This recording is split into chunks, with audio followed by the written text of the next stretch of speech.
이제 우리의 마음을 모아 수요 저녁 예배를 우리 하나님께 드리겠습니다.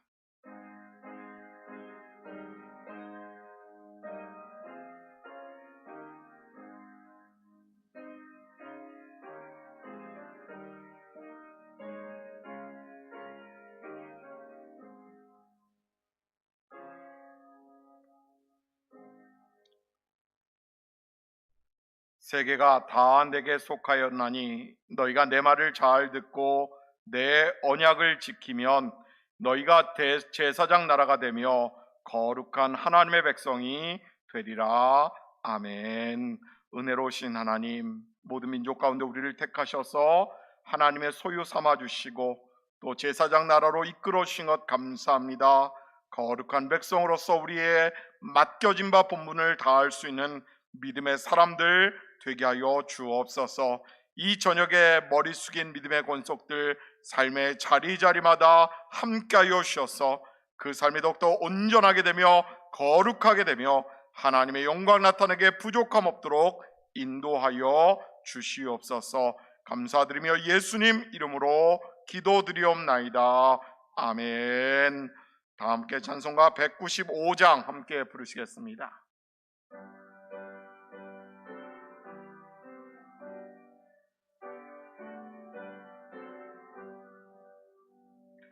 성령의 여울이 찬송 부를 때 진심으로 찬양하게 하소서. 성령의 여울이 기도드릴 때 우리 곁에 계셔 일러주소서. 성령의 여울이 성경 읽을 때 그 속에서 빛을 보게 하소서. 성령의 여울이 전도할 때에 지혜로운 말씀 주시옵소서. 성령의 여울이 겸손해져서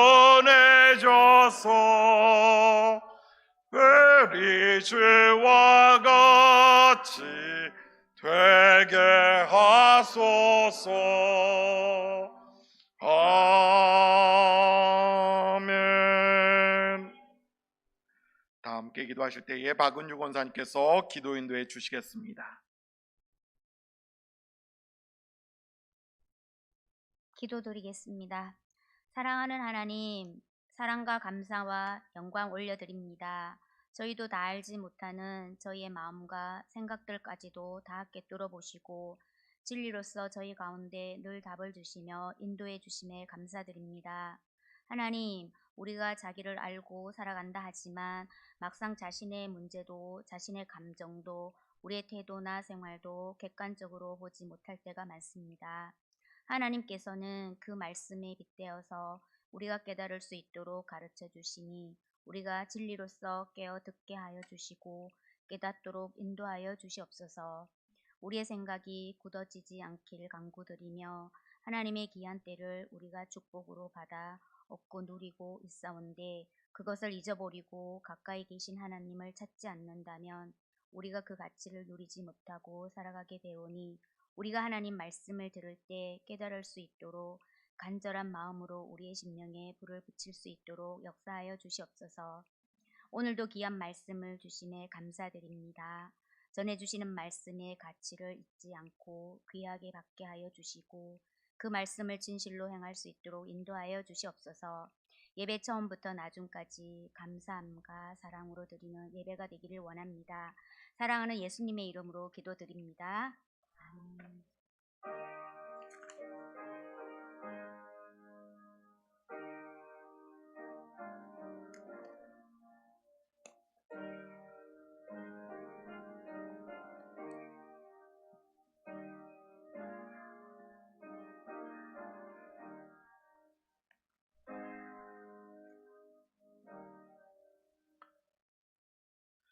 오늘 이 저녁에 함께 나눌 하나님 말씀은 출애굽기 20장 1절에서 17절까지의 말씀입니다. 지난 2주 전에 읽었던 말씀 같은 본문인데요. 오늘 10계명에 관한 이야기를 함께 나누려 합니다. 출애굽기 20장 1절에서 17절까지의 말씀, 저와 여러분이 한 절씩 교독한 후에 마지막 절은 함께 읽도록 하겠습니다. 하나님이 이 모든 말씀으로 말씀하여 이르시되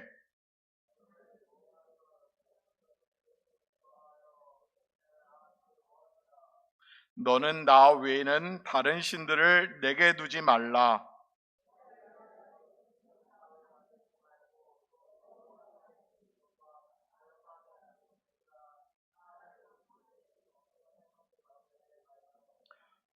그것들에게 절하지 말며 그것들을 섬기지 말라.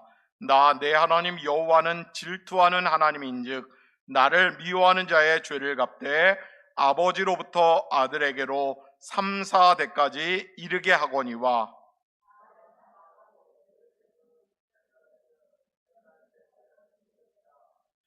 나는 내 하나님 여호와의 이름을 망령되게 부르지 말라.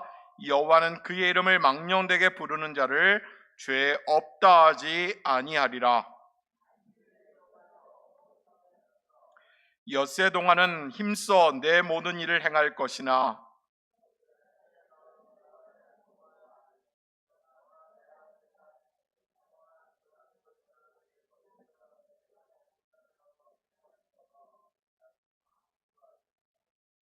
이는 엿새 동안에 나 여호와가 하늘과 땅과 바다와 그 가운데 모든 것을 만들고 일곱째 날에 쉬었음이라. 그러므로 나 여호와가 안식일을 복되게 하여 그날을 거룩하게 하였느니라.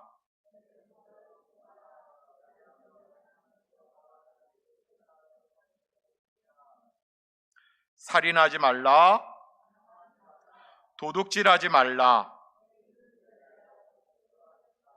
우리 17절을 함께 읽습니다. 내 이웃의 집을 탐내지 말라. 내 이웃의 아내나 그의 남종이나 그의 여종이나 그의 소나 그의 낙이나 무릇 내 이웃의 소유를 탐내지 말라. 아멘. 우리가 지난 시간에 출애굽한 이후에 시내산 앞에 다다르기까지 많은 우여곡절이 있었던 것을 우리는 기억합니다. 그 가운데 하나님께서 놀라운 은혜들을 베풀어 주셨는데 10가지 재앙을 통해서 애굽 땅에서 벗어나게 해주신 것 외에도 또 벗어나자마자 이제는 구름 기둥과 불 기둥으로 인도하셨고 홍해를 건너게 하셨고 또 홍해 외에 반석을 쳐서 물이 솟구쳐 나오게 하셨고 만나와 메추라기를 허락하여 주셨고, 그러니 출애굽기 여정은 여기까지 도우신 하나님 뿐만 아니라 출애굽기의 주제는 무엇으로부터의 탈출이라고요? 애굽으로부터의 탈출 뿐만 아니라 우리의 죄된 모습으로부터 옛 과거로부터의 탈출, 새로운 영역으로 나아가는 것, 바로 그 현장 가운데 이제 일깨워 주시는 하나님의 말씀이 십계명이라는 것입니다. 그래서 그 내용을 보면 이제 시내산에서 계시를 받는 이스라엘, 바로 19장부터 40장까지 이 십계명의 내용들이 구체적으로 설명되고 있는 것을 보게 되는데, 특별히 가장 중요한 것은 시내산에서 하나님이 친히 쓰신 돌판으로 백성들을 일깨워 주셨다고 하는 것, 그리고 이것은 나중에 어디에, 이 십계명 돌판은 어디에 보관이 될까요? 하나님의 언약궤 안에, 지성소 안에 하나님의 그 언약궤가 들어가 있고, 또 그곳에 무엇이 있을까요? 같이 있었던 것이 십계명 돌판이 있었고 만나 항아리가 들어가 있고요. 또 한 가지가 아론의 쌍난 지팡이.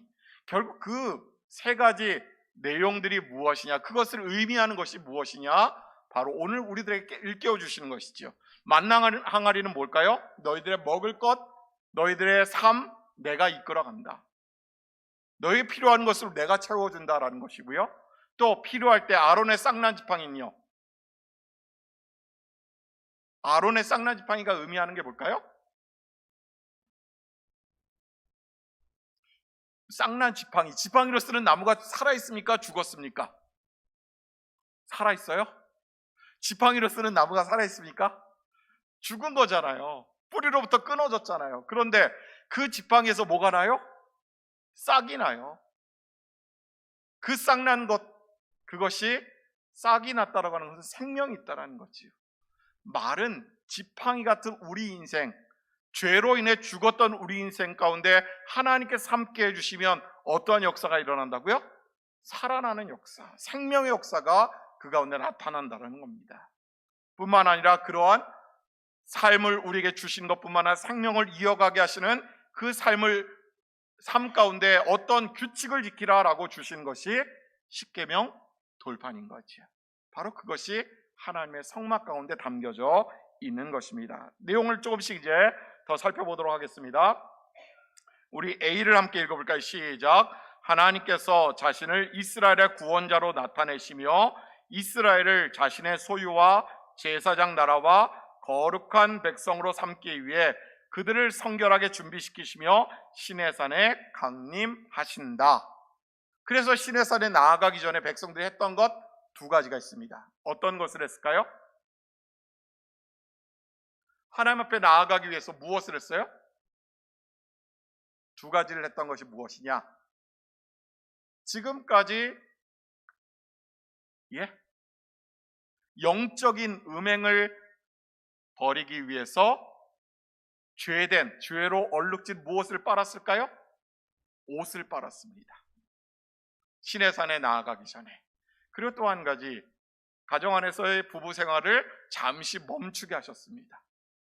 우리가 하나님 앞에 온전함으로 나아가기 위해서 내 안에 있는 육체의 정욕, 또한 육신의 자랑, 그런 묻어있는 죄의 모습들을 벗어버리도록 깨끗한 모습으로 나아갈 수 있도록, 이것이 또한 성막의 제사 가운데 연결되는 것을 우리는 보게 되는데요. 그러면 하나님이 오늘 우리를 자신의 소유와 제사장 나라와 거룩한 백성으로 삼기 위해서 임하셨다라고 하는데 그 응답의 역사가 있을까요? 없을까요? 응답의 역사, 하나님께서 우리를 이렇게 자기 백성 삼으셔서 거룩한 제사장 나라로 거룩한 백성으로 삼으셨다라고 하는 응답이 어디 나올까요? 제가 말씀드렸잖아요. 구약과 신약은 항상 무엇을 이룬다고요? 한 쌍으로 간다니까요. 그러면 여기서 이 나왔던 문구들이 나오는 곳이 어딜까 한번 생각해 보세요. 베드로전서 2장 9절의 말씀 찾아볼까요? 이 구절들이 나오는지 안 나오는지. 베드로전서 2장 9절 말씀, 그 9절 맞습니다. 베드로전서 2장 9절 말씀 함께 다 찾으셨어요? 신약성경 379면에 있습니다. 하나님이 시내산에 강림하셨던 이유는 그 백성들을 자신의 소유와 제사장 나라와 거룩한 백성으로 삼기 위해 임하셨는데 그 응답이 나타나는 것이 베드로전서 2장 9절 함께 읽어볼까요? 시작. 그러나 너희는 택하신 족속이요 왕같은 제사장들이요 거룩한 나라요 그의 소유된 백성이니 이는 너희를 어두운 데서 불러내어 그의 기이한 빛에 들어가게 하신 이의 아름다운 덕을 선포하게 하려 하심이라. 아멘. 어떻게 구절들이 대충 비슷하게 연결되는 것 같지 않으세요? 그렇죠. 하나님 우리를 택하신 족속으로 왕같은 제사장들로 거룩한 나라로 그의 소유된 백성으로 삼으셨다. 이는 너희를 어디서 불러내었다고요? 어두운 데서. 왜 어두웠을까요? 죄악 때문에. 결국 그것이 이 출애굽기의 기록을 보면 애굽 땅이었던 것이고 오늘 우리의 삶을 보면 죄로 더럽혀진 곳 가운데서 우리를 불러내셔서 그의 거룩한 백성으로 삼아 주셨다라는 것을 일러주고 있습니다. 결국 모든 신자는, 교훈을 한번 읽어보죠. 시작. 모든 신자는 왕같은 제사장이며 거룩한 나라이며 하나님의 소유된 백성이기 때문에 항상 성결을 추구하고 경외함으로 하나님을 예배하여야 한다. 매일 매 순간이 이 말씀대로 따지면 매일 매 순간이 우리의 삶 자체는 곧 이꼬르 뭐예요? 나의 삶은 곧 예배라고 하는 것입니다. 그러니 예배는 어느 곳에 나가서 드려야 돼요? 성전, 당시에 구약성 시대로 따지면 성전에 나가서 예배 드려야 되죠. 오늘날로 따지면요.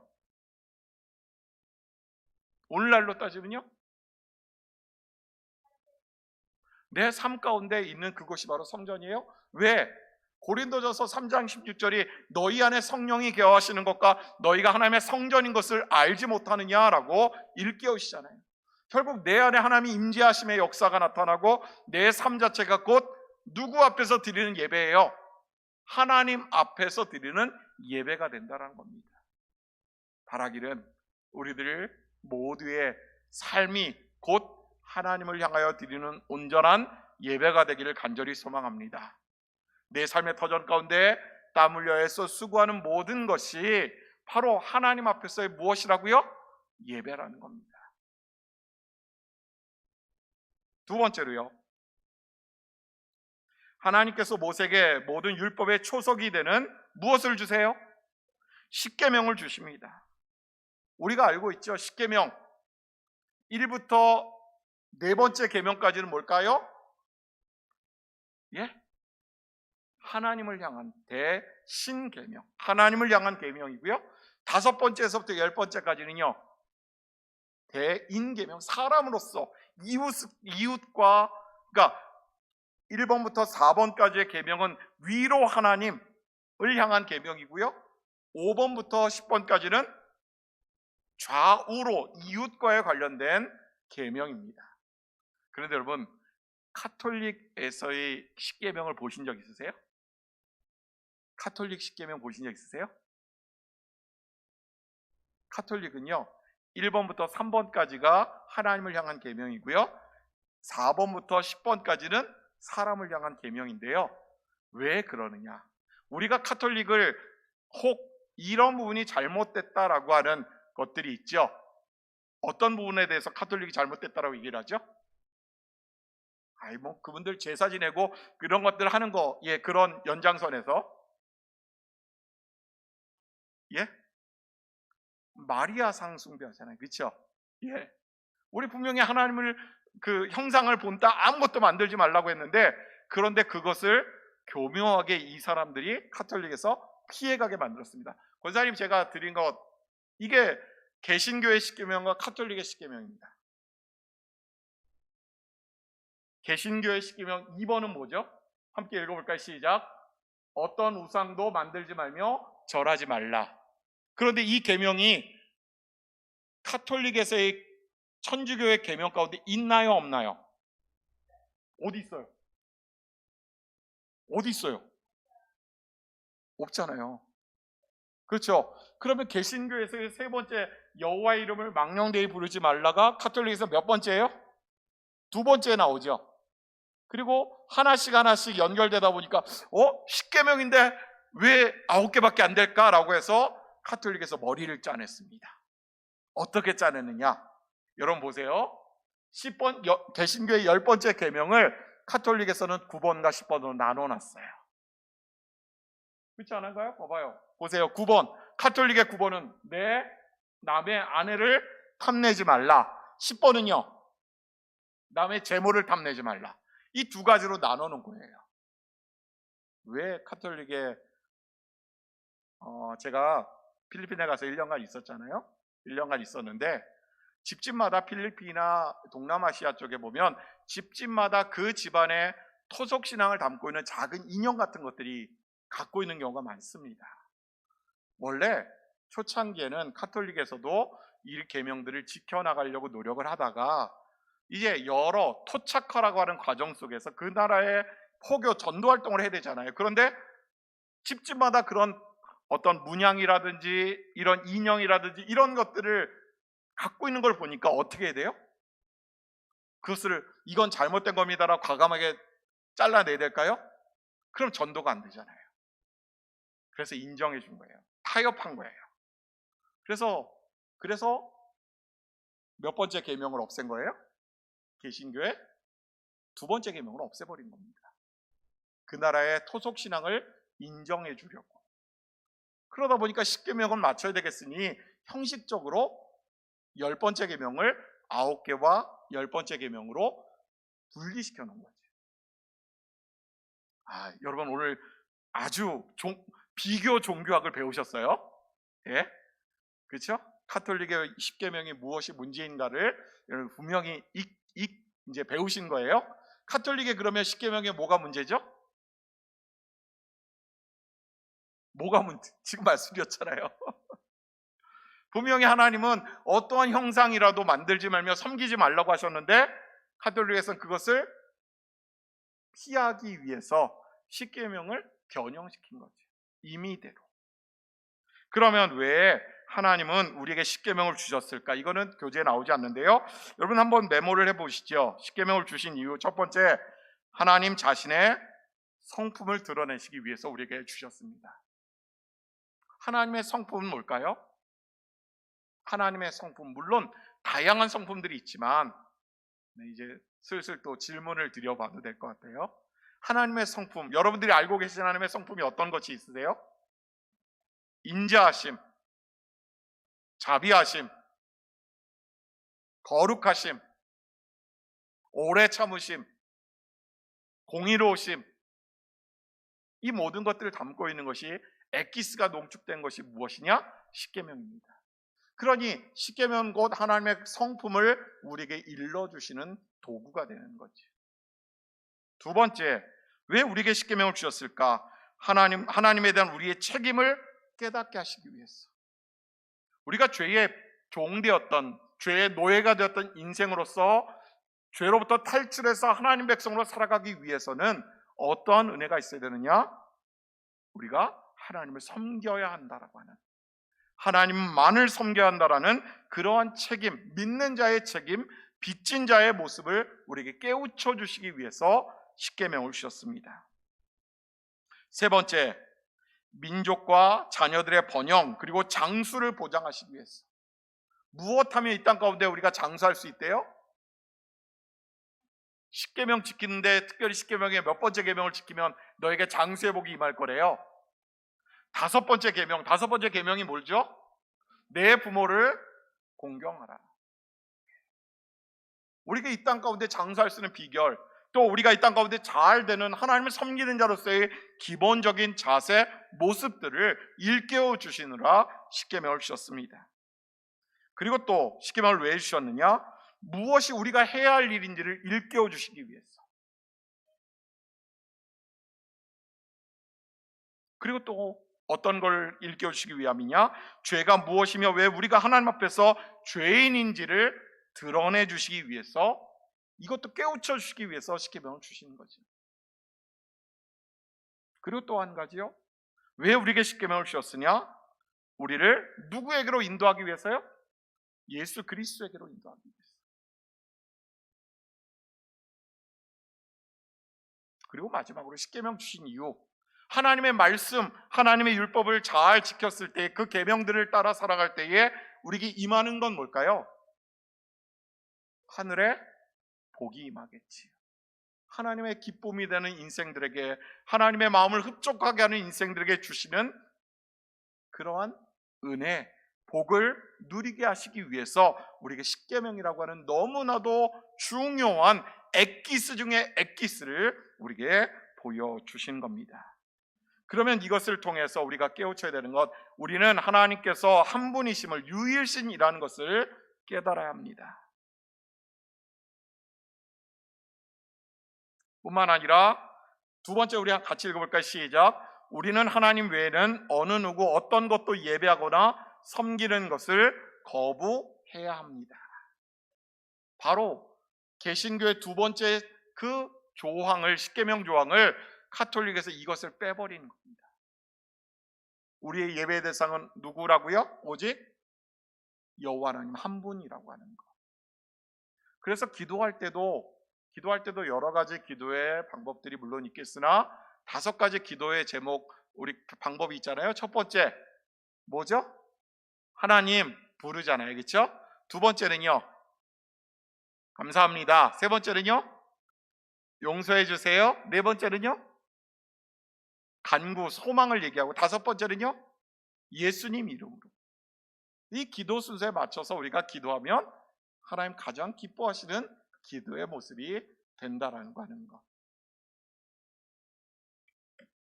바로 두 번째 계명은 하나님 외에 우상 숭배에 대한 금지를 우리에게 가르쳐 주고 있는 겁니다. 어떠한 모양이라도, 어떠한 형상이나 어떠한 것도 너희들의 신앙의 대상이 될 수 없다. 믿음의 대상이 될 수 없다. 오로지, 왜 그러면 사람들은 끊임없이 무엇인가 눈에 보이는 걸 의지하려고 할까요? 모르니까. 그렇죠? 모르니까. 또 눈에 보이는 게 왠지 믿음이 가거든요. 그렇지 않은가요? 운전하시는 분들은 아실 거예요. 우리가 도로교통법을 보면 차선의 절반은 우리가 우측 통행하나요? 좌측 통행하나요? 차량이요. 차량은요? 우측 통행하나요? 좌측 통행하나요? 우측 통행하잖아요. 그러면 우측은 가는 방향, 좌측은 오는 방향이에요. 그럼 선이 그어져 있지 않으면 어떻게 해요? 어떻게? 운전을 잘하시는 차장로님, 차선이 없으면 어떻게 됩니까? 도로교통법상 절반을 가르게 되어 있어요. 그렇죠? 절반을 갈라서 눈에 보이지 않지만 선이 있는 것처럼 운전을 하게 마련입니다. 그런데 눈에 보이지 않으면 이 길이 그 길 맞나? 내가 가는 게 맞나? 고민하게 되잖아요. 그런데 그런 믿음 없는 우리들에게 딱 차선이 노란색이 정확하게 그어져 있으면요, 운전을 안 하셔서 모르시겠어요? 그것도 요새는 라이트가 페인트에다가 반짝거리는 도료를 같이 넣어가지고요, 아주 캄캄한 밤에 그 라이트만 쫙 비치면 반짝반짝거리는 중앙선이 딱 보이면 안도가 되세요, 안 되세요? 대답 좀 해주세요. 될까요, 안 될까요? 눈에 보이면 믿음이 가게 되어 있습니다. 그러니 예수님 뭐라고 말씀하셨어요? 내가 보는 거로 믿는구나. 보지 않고 믿는 자가 뭐하다고요? 복이 있다고 말씀하시잖아요. 야, 도마가 찾아와서, 의심 많은 도마가, 예수님, 제가 주님의 손을 만져봐야 되겠습니까? 제가 옆구리 한번 만져봐도 될까요? 라고 했을 때에 예수님 뭐라고 말씀하세요? 뭐라고 말씀하셨어요? 와서 만져보라 라고 말씀하시잖아요. 그러면서 네가 보고 만져서 믿는 것이 중요한 것이 아니라, 그거보다 더 복된 것은 보지 않고도 믿는 것이 복되다. 이것이 오늘 우리들의 믿음의 한 단계 더 진보된 모습입니다. 하나님은 우리에게 그렇게 성장하기를 원하시는 거죠. 세 번째, 우리는 하나님의 이름을 악한 목적이나 가치 없는 일에 사용하려는 유혹에 대해서 뭐에 대해요? 저항해야 합니다. 하나님의 이름은 악한 목적으로 쓰여져서는 안 됩니다. 왜 그럴까요? 하나님의 이름 자체가 거룩하기 때문에 그렇죠. 악함을 위한 도구로 하나님을 빙자해서는 안 됩니다.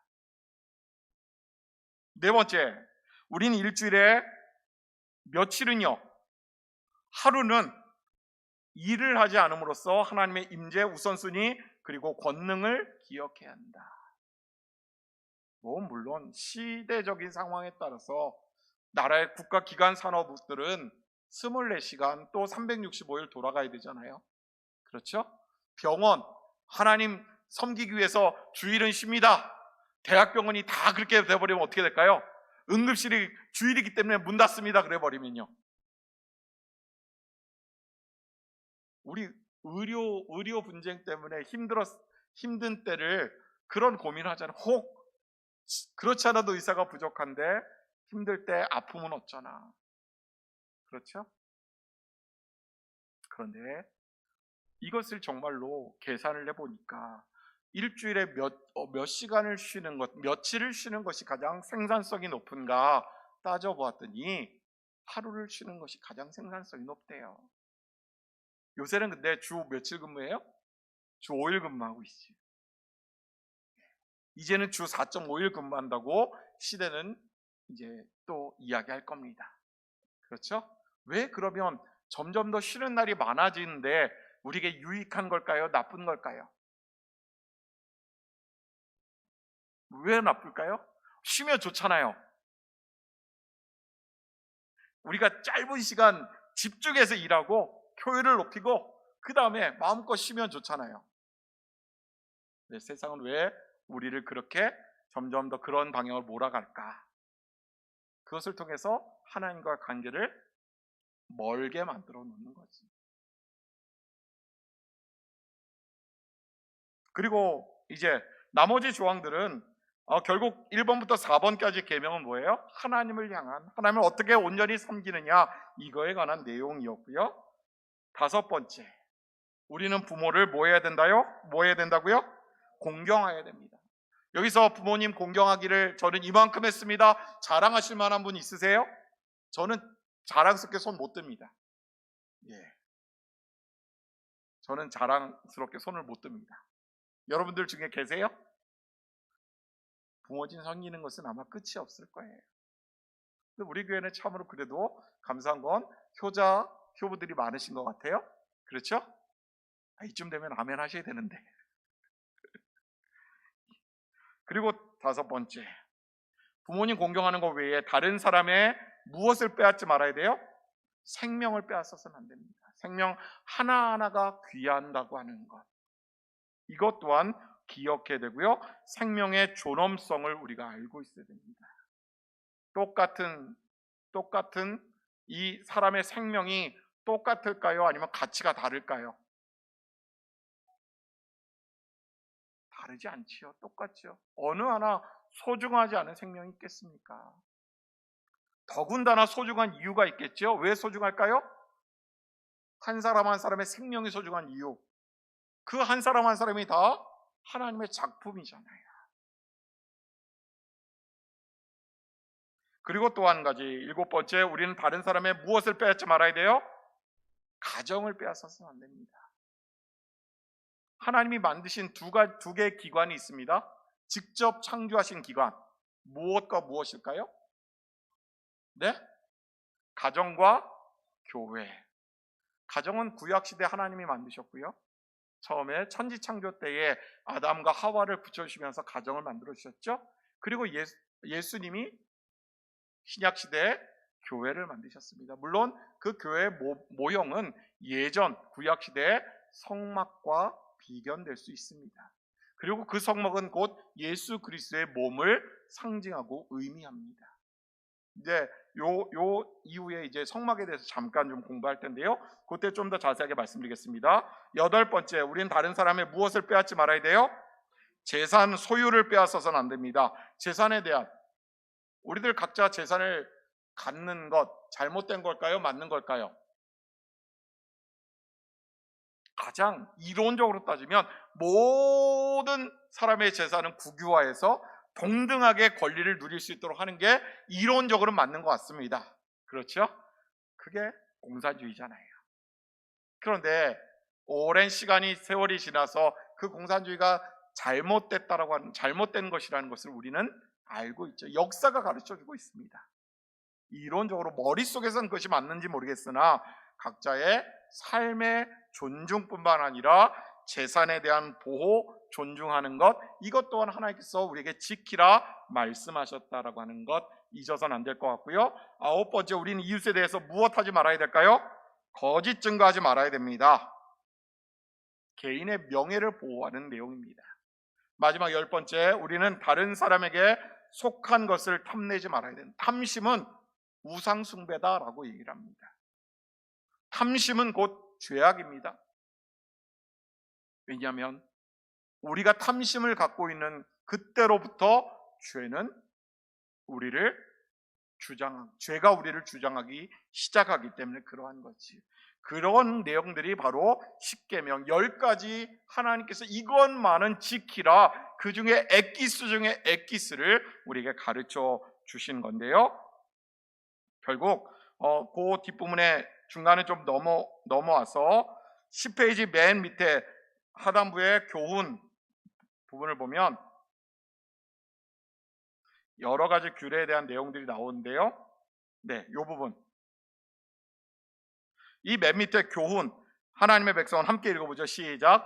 하나님의 백성은 도덕적, 종교적 순결을 유지하고 하나님과 사람의 권리를 보존함으로써 무엇을 유지해야 된다고요? 거룩함. 이것이 뭐였을까요? 거룩함, 하나님의 성품이자 하나님의 백성다움, 하나님의 택하신 사람다움을 이어가는 것, 바로 이것이 거룩함입니다. 그런 의미에서 우리 신봉의 아이들 모두가 주 안에서 거룩함을 이어가는 복된 인생들 되기를 간절히 소망합니다.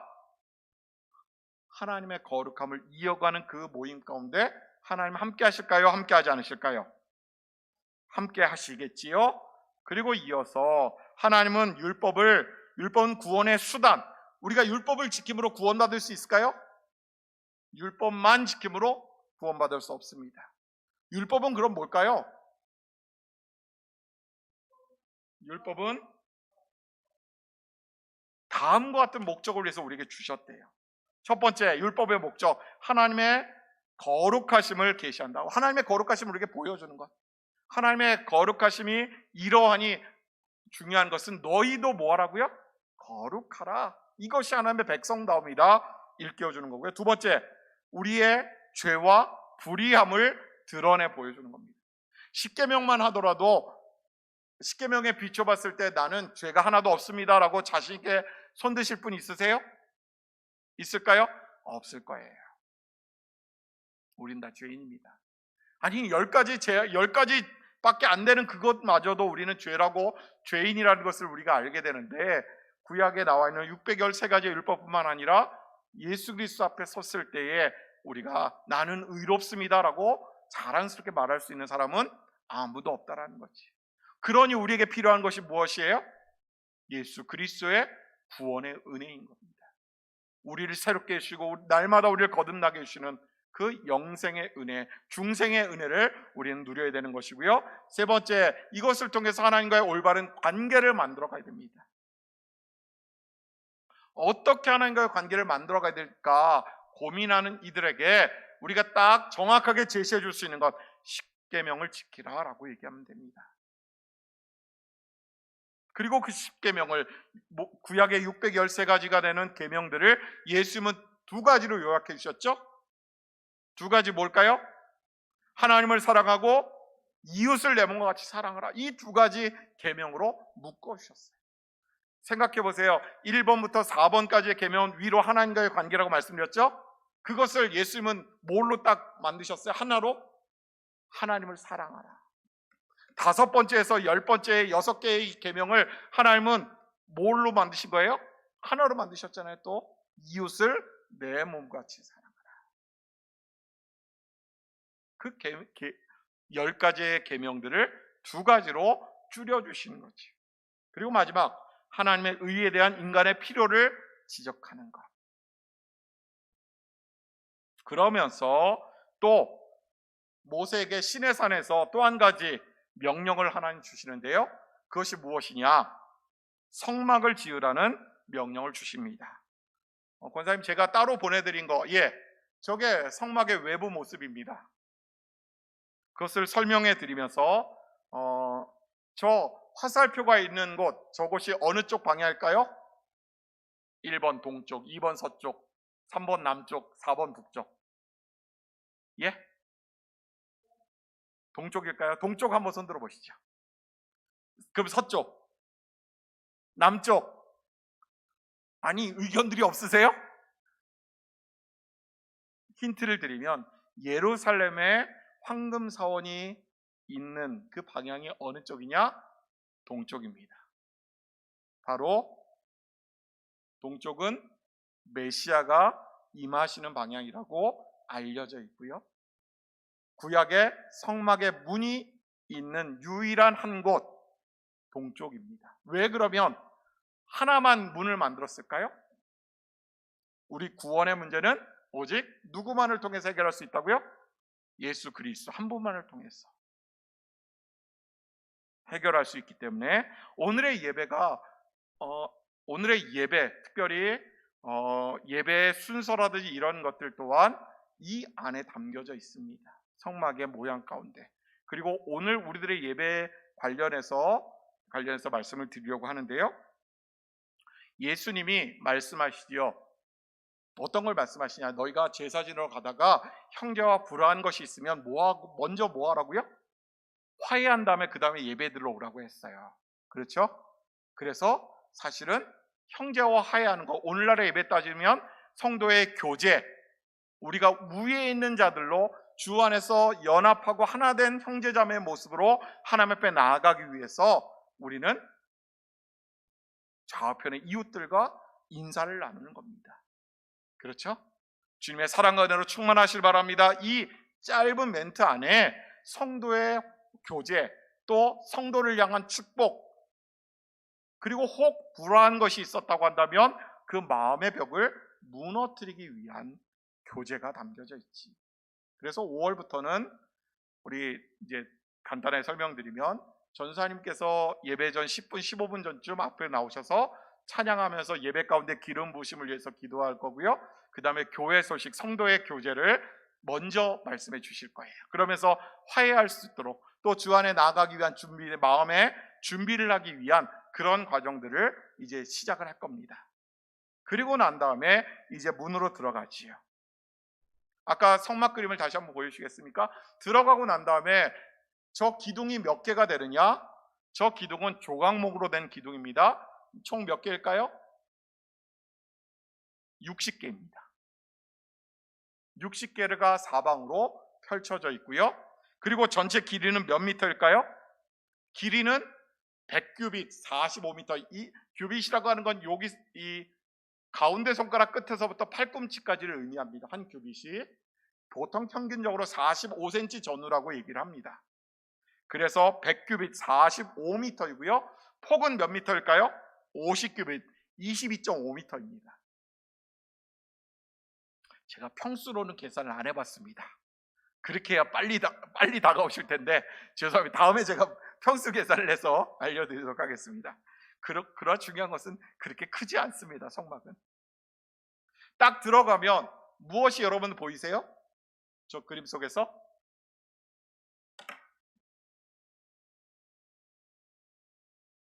레이저 포인터가 아마 위에보다 밝지 않아가지고 보이지 않을 것 같은데요. 네, 옆에 좌우로 탁자 같은 것이 6개가 놓여져 있습니다. 뭐 하는 곳일까요? 재물을 잡는 곳입니다. 그리고 거기서 각을 떠서 어디로 가지고 갈까요? 제사장이 가운데 번제단으로 가지고 가지. 조각목이라고 되어 있는 것은 어떤 나무냐면 조각목은 우리가 잘 알고 있는 아카시아 나무입니다. 아카시아 나무라는 거 처음 하셨죠? 성경에 조각목이라고 나와 있는 것들은 아카시아 나무입니다. 왜 그럼 아카시아 나무를 했을까요? 광야를 지나고 있어요. 목재가 많았을까요? 적었을까요? 적었습니다. 바로 그 가운데서 구할 수 있는 것으로 하나님 만드셨어요. 번제단에서 뭐 할까요? 이제 각을 떠서 갖고 나온 제물들을 가지고 제사장이 받아서 뭐예요? 거기서 번제, 불로 제물들 태우지. 그리고 그 가운데 있는 곳이 번제단이고요. 그 뒤편에 이런 그 거다란 물대야 같은 것이 있습니다. 그게 뭘까요? 물두멍이라고 얘기를 합니다. 물두멍. 물두멍, 그곳에는 뭐 하는 것이었을까요? 손을 씻는 곳이었습니다. 제사장들이. 우리가 마찬가지로 성도의 교제를 나누고 화해하고 난 다음에 그 다음에 우리가 갖고 있는, 우리 교회는 그것을 잘 예배 가운데 헌금 지원이 돌리지 않고 입구에서 뭘 할까요? 헌금 드리도록 하잖아요. 그렇죠?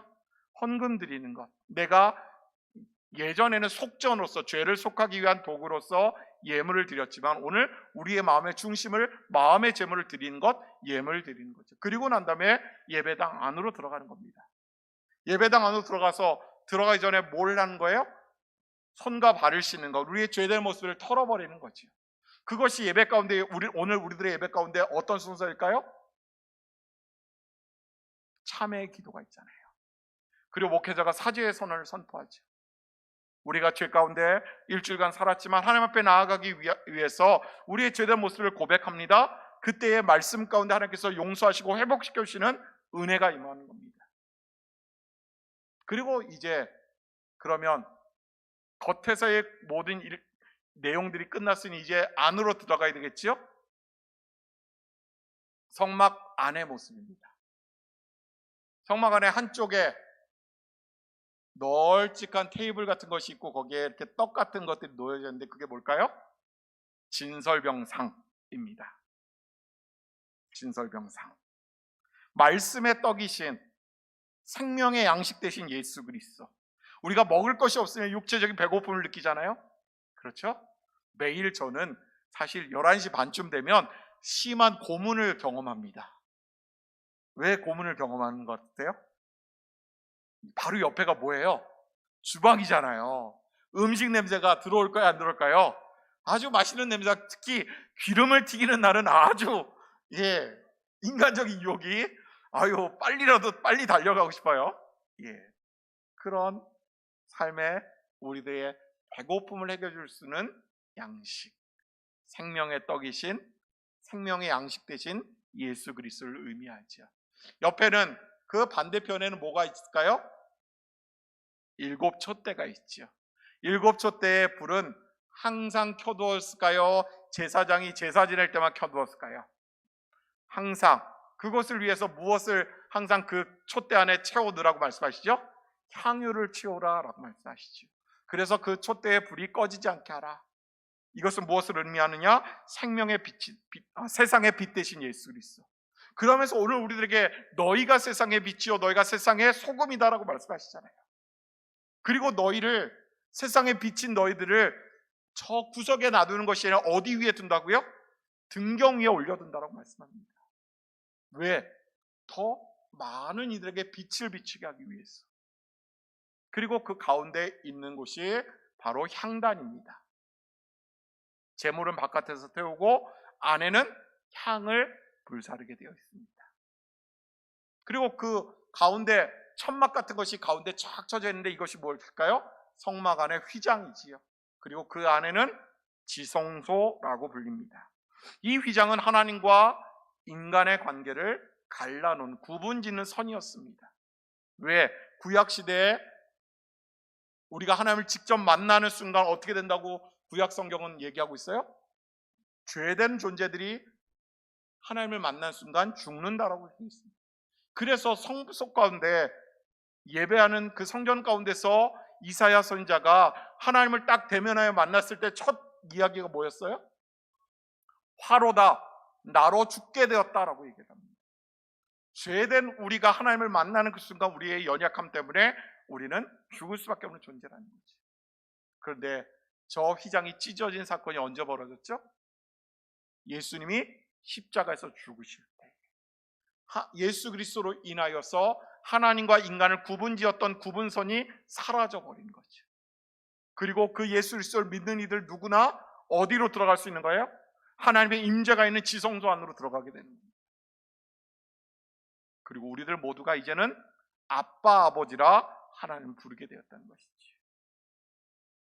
그러면 저 하나님 임재의 상징인 가장 안쪽 언약궤 안에 들어가 있는 것, 아까 말씀드렸죠? 3가지가 있었습니다. 뭐였을까요? 첫 번째, 십계명 돌판이 있었고요. 우리의 삶의 근간, 삶의 기준, 삶의 규정들이 그 안에 담겨 있습니다. 두 번째는요, 아론의 쌍난 지팡이, 죽었던 우리들을 살아나게 하시는 능력이 있고요. 또 살아있는 존재이니 그 살아있는 존재들이 생명을 이어가기 위한 무엇이 있는 거예요? 만나가 날마다 임해 주시는, 날마다 우리 삶 가운데 더해 주시는 하나님의 은혜의 상징인 만나가 담겨져 있는 겁니다. 결국 오늘 우리들의 예배 또한 마찬가지인 거죠. 하나님 앞에 나아가면서 성도의 교제를 나누고 또 우리의 죄된 모습을 정결하게 하고 나의 가장 귀중한 것을 주님 앞에 드리며 나아갔을 때에 말씀으로 능력으로 임하시는 하나님을 경험하고 그것이 오늘 나의 삶 가운데 변화된 인생들로 다가와서 이제 결단하고 다시 삶의 현장으로 나아가는 것. 그러나 우리가 연약한지라 또 삶의 현장 가운데 우리는 죄에 오염될 수밖에 없지. 죄된 존재로 또 다시금 연약해질 수밖에 없다는 겁니다. 이러한 하나님의 말씀의 은혜, 성막을 통해서 우리에게 또 보여주시고 십계명을 통해 그 가운데 우리에게 주시는 그 교훈들을 가슴 깊이 깨닫고 날마다 삶의 현장에서 믿음으로 승리하시는 여러분들 모두가 되시기를 주님의 이름으로 축복합니다. 주님의 이름으로 축복합니다. 기도하겠습니다. 좋으신 하나님, 십계명 그 가운데 하나님을 향한 경외, 또한 이웃을 향한 사랑을 우리로 깨닫게 하시고, 또한 성막을 통하여서 짧은 시간 우리의 예배가 어찌해야 되는지, 또한 그 성막 자체가 예수 그리스도를 상징하는 것 깨닫게 하시니 감사합니다. 하나님, 더 깊이 주님의 은혜의 자리로 날마다 나아갈 수 있는 신봉의 성도들, 가족들 되게 하여 주시옵소서. 감사드리며 예수님 이름으로 축복하며 기도드리옵나이다. 아멘. 다 함께 찬송가 433장 함께 부르시겠습니다.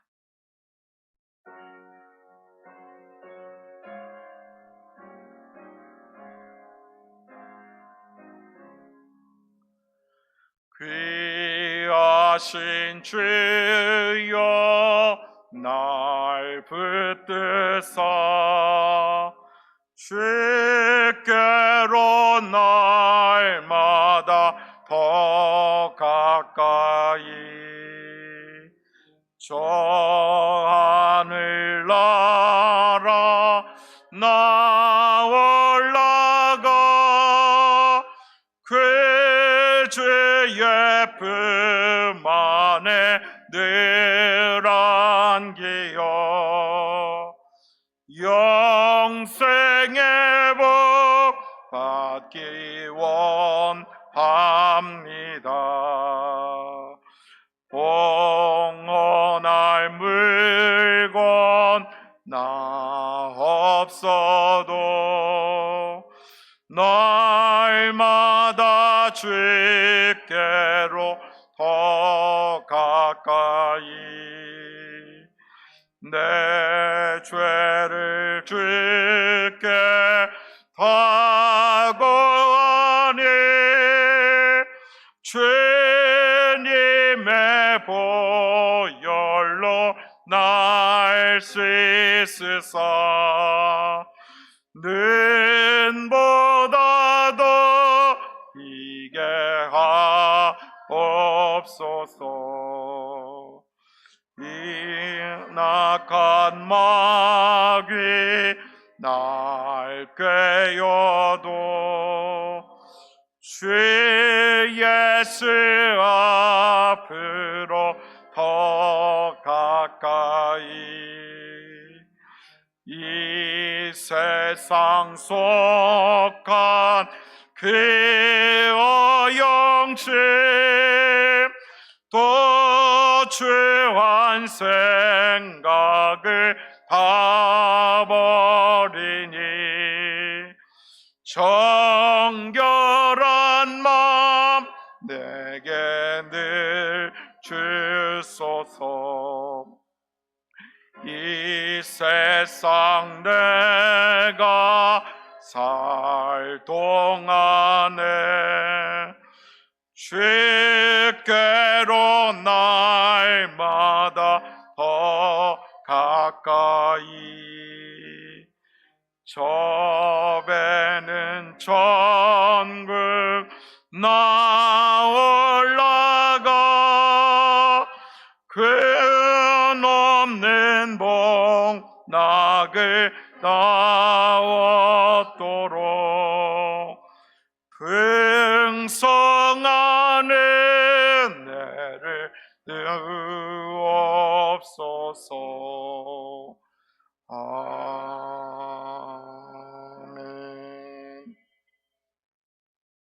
내일부터 5월 기도의 11조가 시작됩니다. 5월 첫날인데요. 특별히 나라적으로 여러 가지 정치적인 현안들이 계속 이어지고 있습니다. 우리가 깨어서 또 우리의 나라뿐만 아니라 우리의 생업의 현장과 또 우리 성도들 모두를 위해서 함께 기도해야 될 때라고 생각됩니다. 특별히 선교지를 위해서 기도해야 되겠지요. 기도 맡으신 분들 잊지 마시고 함께 또 더불어서 모두가 기도의 11조 함께 동참해 주시길 부탁드리고요. 돌아오는 주일은 어린이 주일로 지키게 됩니다. 여러분들 위해서 기도해 주시길 부탁드리고요. 그리고 금주 토요일에 우리 이호평 군과 김주라 양의 결혼 예식 5월 3일 토요일 오전 11시 반에 상주 마리앙스 웨딩 컨벤션에서 있게 됩니다. 많이 축하해 주시기를 부탁드리겠습니다. 그리고 또 한 가지, 지난 주일 설교 이후에 사실 설교의 일부분 내용이었지만 교회 학교를 위해서 교회 학교를 위해서 여러 가지 제가 짧게 기도 응답 받았던 것들을 말씀을 나누었는데요. 그러면서 이제 설교자의 마음을 또 성도 가운데 읽어주신 분이 계십니다. 좀 더 풍성하게 아이들을 베풀고 아이들에게 배려해 주고자 싶은 마음을 읽으셨던 것 같습니다. 그래서 주중에 교회 학교를 위해서 써주십시오라고 해서 300만 원을 교회에 보내주셨습니다. 이제 장로님들과 상의해서 교육위원장님과 또 당원들과 상의해서 교회 학교를 위해서 잘 사용할 수 있도록 그렇게 하도록 하겠습니다. 여러분들 또 이러한 것이 저는 하나님의 은혜라고 생각되거든요. 저희가 선한 방향으로 또 믿음으로 나아갈 때에 하나님께서 채워주시는 은혜가 아닐까 이런 생각을 해보았습니다. 함께 또 선한 곳에 쓰여질 수 있도록 오늘 모두가 기도해 주기를 부탁드리겠습니다. 다시 한번 기도드리지요. 좋으신 하나님, 하나님께서 오늘 우리와 함께 해주셔서 또 말씀 가운데 살아가고자 애쓰고 수고하는 우리들 모두를 위해 하나님 은혜 베풀으시니 감사합니다. 11조에 그 담겨져 있는 깊은 뜻을 알고 또 성막을 통해서 우리에게 선한 믿음의 길로 우리에게 영혼 구원의 역사로 이끌어 가시는 하나님 은혜를 체험케 하여 주옵소서. 하나님, 모든 오늘 하루 일과를 마치고 가정으로 돌아갑니다. 지친 영혼 쉼을 얻게 하시고 또 힘을 얻어서 더욱더 주님 앞에 존귀하게 쓰임받는 우리들 모두가 될 수 있도록 도와주시옵소서. 예수님 이름으로 축복하며 기도드릴 때에 여호와는 내게 복을 주시고 너를 지키시기를 원하며 여호와는 그의 얼굴을 내게 비추사 은혜 베푸시기를 원하며 여호와는 그 얼굴을 내게로 향하여 드사 평강 주시기를 원하노라. 아멘.